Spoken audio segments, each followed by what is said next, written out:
Welcome to Black Renaissance. I'm Kristen Ayers. We have another great show for you today. We have religious leaders, nonprofits, and a thespian. But up first, we want to welcome Bishop Keith Clark and Dr. Roche Brown from the Word Assembly, a family of churches working to share the impact and necessity of the Word. Worship, outreach, revelation, demonstration. I like that acronym. We're talking about the church today, and specifically the church when it comes to young people.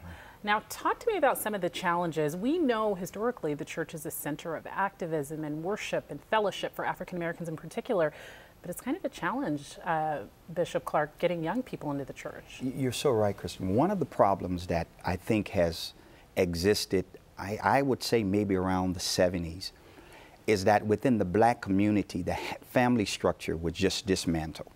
In the 60s, everybody picked their own leader. If you were peaceful and kind of mild and passive, you went with Dr. King. If you were aggressive and kind of militant, you went with Malcolm X. But as the 70s rolled around and we get into the 80s and crack hits our community, so the family structure was dismantled. And with that came the grandmothers who brought you to church. Mm-hmm. I remember those days. I remember those days, I'm not gonna lie. Yeah, right? So those things happen. And so what we are left with now with this millennium generation is people who are clueless about the benefits and blessings of spirituality and faith. And so that's the huge hurdle that we see. And it's across the board. It is not just with African Americans, it's with all races and ethnic groups. That mantle of family is just seemed to be being dismantled little by little. And as a result of that, the first thing that goes is our faith. And our young people coming into the church, we talked about the ages of young people who were sort of impacted. This, at what age do you start to see young people drifting away from the church? Definitely during what is called the transitional age youth period, which is that 16 through 24 years old. That's the time a lot of times where you're like in that mid-adolescence trying to understand your identity, and you want to individuate yourself from the parental teachings that happened, or even individuate yourself from your peer influences. And so faith doesn't become a big deal to you during that time period.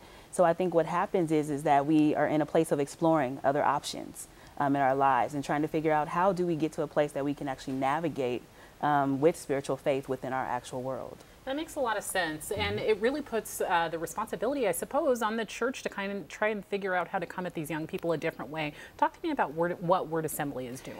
Well, you know, one of the unique things about Word, and we have this kind of unspoken motto, and that is Word is a place where people have learned from their past, enjoying their present, and looking forward to their future.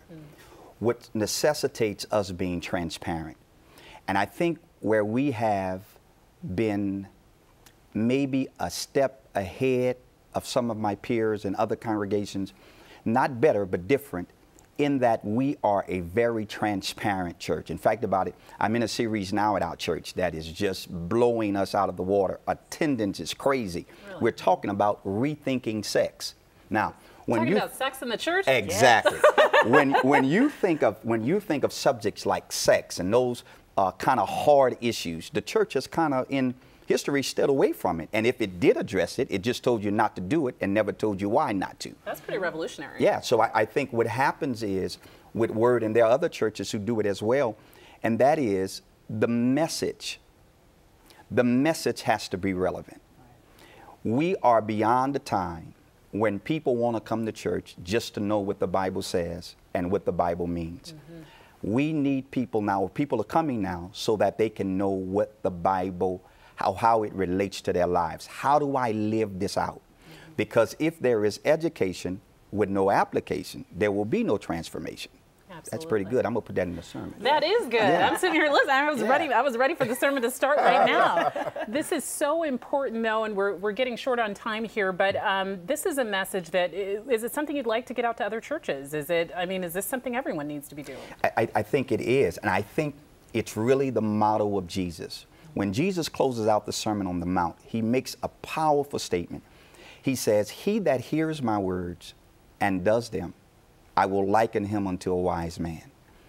I think the gap between young people and the church is that the church has lost its ability to make the application stick. Absolutely. And I think when we come back to that, I think we'll see a major difference. I hear you on that. And it sounds like the proof is in the pudding. You guys have great attendance on this so far. I want to talk to you more, but we'll just have to have you back next time to tell us how it goes. Thank you so much. Thank you so much for joining us. For more information about the Word Assembly, you can visit wordafc.org. That's wordafc.org. We'll be right back with more Black Renaissance after this break.